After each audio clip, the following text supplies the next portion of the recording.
ఇక కస్టమర్స్ ఎవరైనా వస్తారు కదా, జాగ్రత్తగా మాట్లాడండి, ప్రతి వర్క్ చేయండి. నేను ఊర్లో లేను కదా అని సెల్ పట్టుకుని అవి చూడకండి, అర్థమైందా? జాగ్రత్త ఏంటి. ఓకే 1 వీకెండ్ పర్లేదు, వెళ్ళిరండి హ్యాపీగా. నువ్వు సరిగా నా ఆఫీస్ ని మీ చేతిలో పెట్టేస్తున్నాను, మరి ఎలా చూసుకుంటారో తెలియదు, అర్థమైందా? సెల్ మాత్రం ఉట్టుకోకండి, వర్క్ చూడండి. నా ఆఫీసు నేను చేతిలో పెట్టేస్తున్నాను, ఎలా ఉంటుందో ఏంటో. Bye madam. Bye bye bye. అమ్మయ్యా వెళ్ళిపోయారా బాబు, రోజు ఫోన్ చేసి కూడా తినేస్తున్నారు అలా టాక్సర్. బాధ వర్క్ చెప్పుకోవాలి. నాకే తెలిసి ఇక్కడ ఇదే బాధ, ఎక్కడ ఇదే బాధ.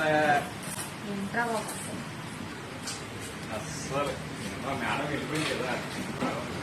ఇప్పుడు వెళ్ళిపోయారా మేడం? వెళ్ళిపోయారా? అమ్మయ్యా అరే బాబోయ్. నా ముందు ఇంత బిల్డప్ ఇచ్చారు కదండి, పార్ట్ 2లో ఏం చేశారో చూడండి.